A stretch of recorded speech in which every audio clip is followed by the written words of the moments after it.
this perfect love.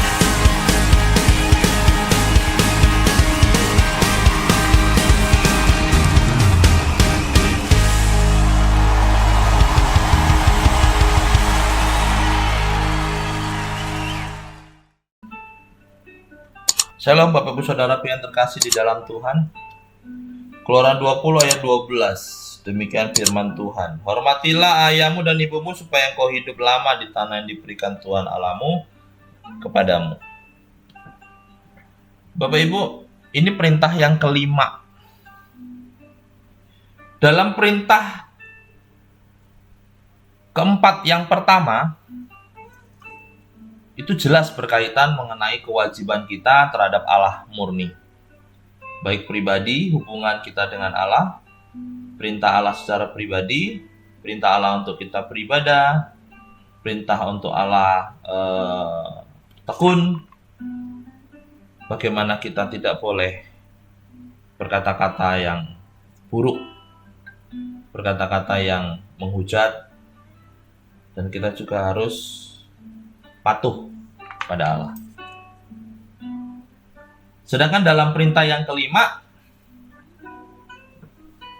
di sini kita digambarkan bahwa yang namanya orang tua juga manusia. Tapi Allah menekankan sekali lagi bahwa hormatilah ayah dan ibumu. Di sini kita perlu garis bawahi bahwa mereka juga orang tua jasmani kita, sedangkan Allah tidak hanya sebagai orang tua rohani. Karena pada waktu kita masih belum dewasa, orang tua jasmani itu murni wakil Allah. Sedangkan pada waktu kita beranjak dewasa, hukum mengenai hormatilah ayah dan ibumu itu menjadi hukum mutlak. Kenapa begitu? Karena pada waktu kita kecil kadang-kadang ada banyak anak-anaknya yang kurang taat. Sebab ada problema-problema dalam pendidikan anak-anak. Ada yang mendidik anak-anaknya dengan sabar, tapi anaknya penurut.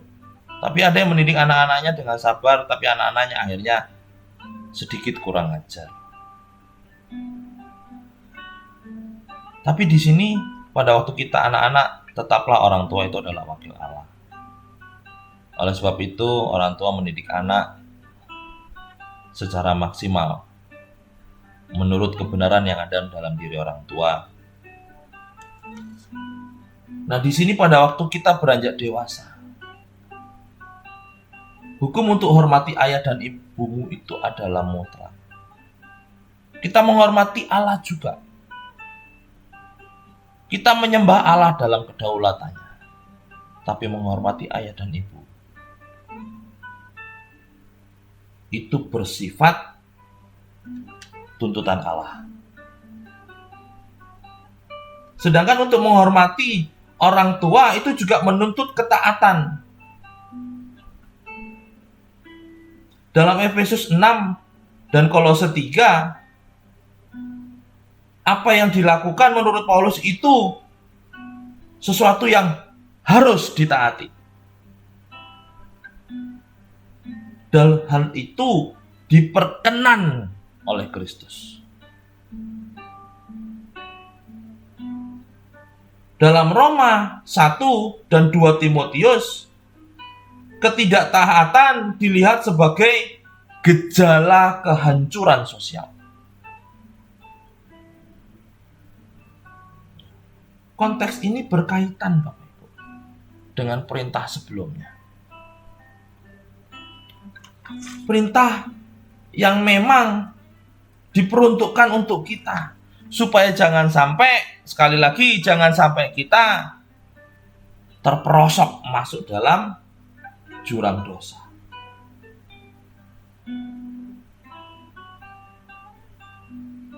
Kewenangan orang tua itu terbatas kepada anak-anaknya sampai mereka dewasa. Orang tua punya kewajiban terhadap anak-anak. Efesus 6 dan Kolose 3 juga mengungkapkan bahwa orang tua tidak boleh membangkitkan kemarahan atau menyakiti hati anak-anak. Melainkan dituliskan, didiklah mereka di dalam ajaran dan nasihat Tuhan. Jadi sifat kewajiban ini merupakan hukum timbal balik bagi anak dan orang tua. Orang tua anak dididik oleh orang tua. Tapi anak setelah dia dewasa, dia bukan mendidik orang tua, tapi dia membalas didikan orang tua. Kalau orang tua mendidik anaknya dengan kemarahan, bahkan menyakiti hati anak-anak, maka anak-anak juga akan membalas dengan kemarahan. Tapi kalau orang tua mendidiknya dalam kebenaran dan nasihat Tuhan, maka anak-anak juga akan menjadi anak-anak yang luar biasa. Dan ini hanya menjadi kendali dan tolok ukur di antara keduanya. Oleh sebab itu menjadi perintah Allah yang kelima. Orang tua bertambah usia. Bahkan hari-hari ini yang namanya lansia juga sudah mulai bertambah. Semakin banyak jumlahnya.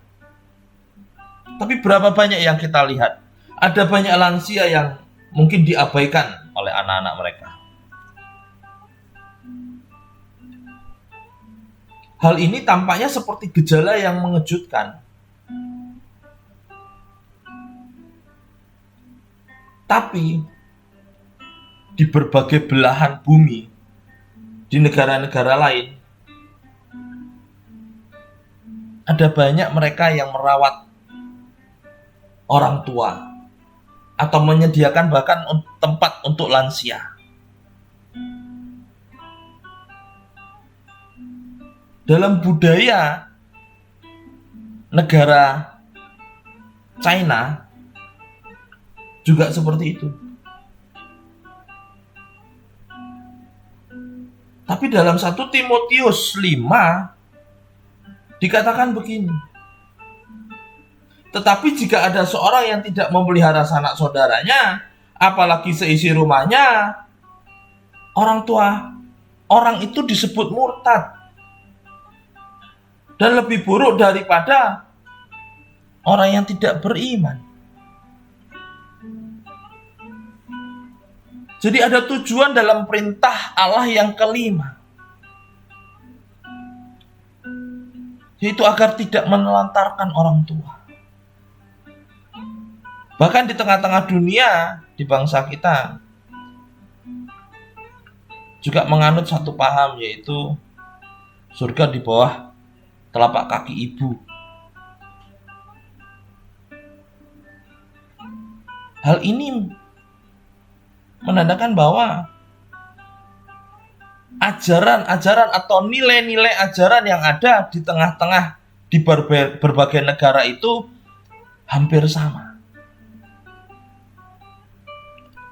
Tapi kenyataannya sebagai anak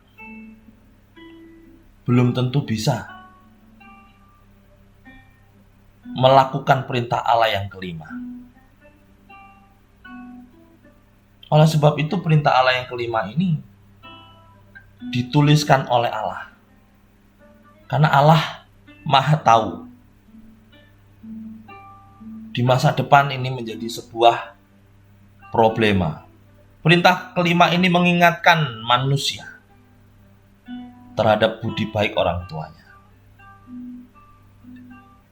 Oleh sebab itu, sekali lagi, apa yang Allah tuliskan, apa yang Allah perintahkan untuk manusia lakukan, hendaknya dilakukan dengan ketaatan.